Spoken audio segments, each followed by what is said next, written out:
2 minute कर यहाँ पर महादलित परिवार का भी मैं सुना हूँ। युवा लोग, महादलित लोग, अति पिछड़ा लोग की भी यहाँ संख्या है। जो देश की राजनीति हो रही है और बिहार की राजनीति हो रही है, रजौली विधानसभा शेड्यूल कास्ट सीट है, लेकिन आप लोग लोकसभा में भी वोट डालते हैं, विधानसभा में भी डालते हैं और पंचायती राज तो डालते ही हैं। हमारा जो मुख्य लड़ाई है सिस्टम के खिलाफ है। 2 मिनट के बाद करते हैं मुझे। जो सिस्टम में समझते हैं, अफसरशाही अफसर जो सरकार के निर्णय को जो चलाता है। अब आप उठा के देखेंगे कि विगत लोकसभा के चुनाव में राष्ट्रीय जनता दल मात्र 55 या 60 हजार से चुनाव हारा। इसका मतलब ये हुआ जिसका लोकसभा में जो एक जाति का वर्चस्व है लगातार 20 साल से, उसका अपना कोई वर्चस्व नहीं है। नवादा के लोकसभा के चुनाव में अति पिछड़ा और महादलित ये यादव उम्मीदवार के साथ आ जाएगा तो वो चुनाव जीत जाएगा। और ये जात, ये समाज भारतीय जनता पार्टी के साथ चला जाएगा तब वो समाज जीत जाएगा। विगत 20 साल में महादलित और अति पिछड़ा बराबर वोट देते आए हैं, लेकिन जो मैं नजदीक से देखा जनता दल यू में रहकर, विकास की राशि न महादलित के पास गया न अति पिछड़ा के पास गया, न वो सम्मान आपको ब्लॉक में मिला न कलेक्टोरेट में मिला। तो क्या वोट देने का अधिकार केवल हमको है? डॉक्टर अंबेडकर जी ने वोट डालने का अधिकार नहीं दिया होता दलितों को, पिछड़ी जातियों को, तो आप वोट भी नहीं डालते। आप जब वोट डालते हैं तो जात के नाम पर तो वोट डाल देते हैं कोई भी समाज, लेकिन हम लोग ये भूल जाते हैं कि डॉक्टर अंबेडकर जी ने एक बात कही थी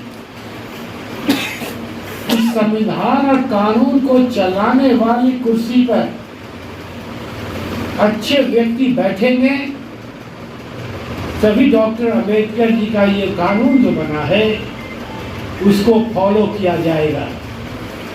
एक नारा से और 4 किलो जो चावल महादलितों को जो दिया जाता है उसमें केवल अब 5 किलो की जगह पर 4 किलो चावल दिया जाता है। कांग्रेस के राज में भी 3 किलो चावल मिलता था। आज जो नौजवान महादलित का है, जो नौजवान महादलित का जो नौकरी खोजता है, जिस समाज में पेट भर अनाज जब होता है, बच्चों को दूध जब मिलता है, वो जब खुशहाली उसके घर में आती है तभी कोई आगे का विचार करता है।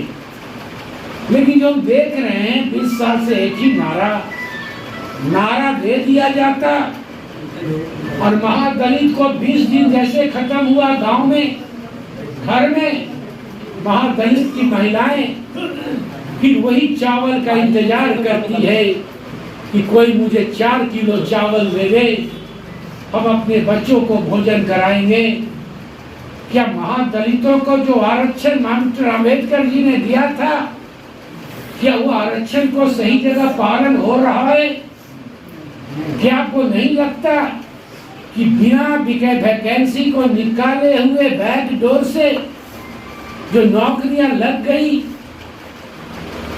वो नौकरी कैसे आई? क्या केवल महादलित 4 किलो चावल से ही जीवन कटेगा?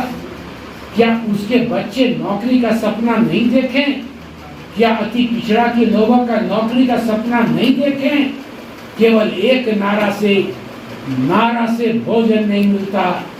आपको एक नारा दे दिया गया, उस नारा से जाके आप धर्म की बात कीजिए और उद्योगपतियों को पैसा दे दिया जाता है।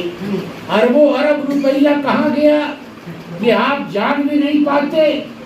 और फिर जब चुनाव आता है फिर एक नारा दे दिया जाता है। क्या यही डॉक्टर अंबेडकर जी का आंदोलन था? क्या यही सपना देखा थे? और जो सोशलिस्ट के नेता हैं वो क्या यही सपना देखे थे? मुझे इसी को फिर से नवादा जिला की राजनीति में खड़ा करना है। जब तक महादलित अति पिछड़ा नहीं जागेगा, आपको अपने जीवन के बारे में एहसास नहीं होगा।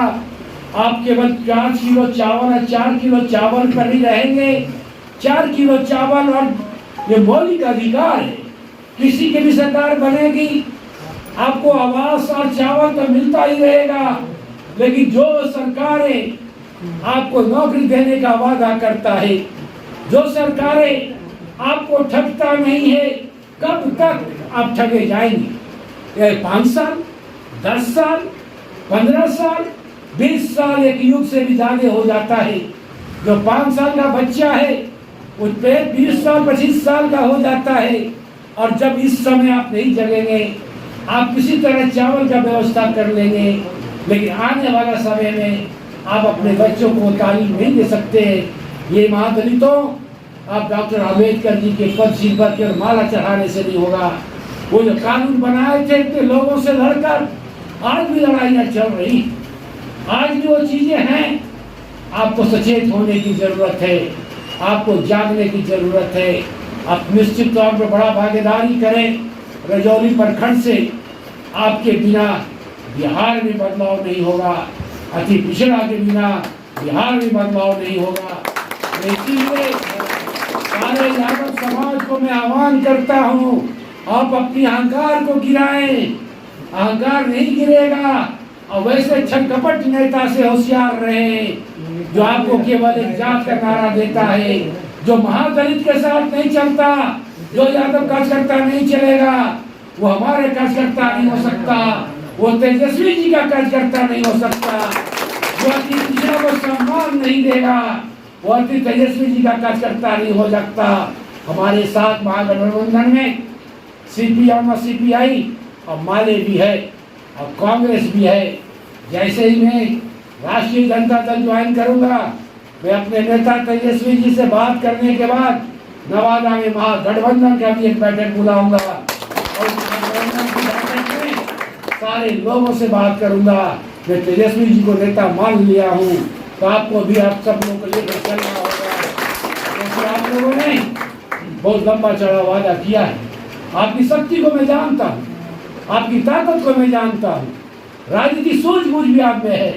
नवादा की राजनीति में नई दिशा हमेशा तय किया है आपने सभी को लेके चला है, लेकिन आपको नारा से बचना होगा।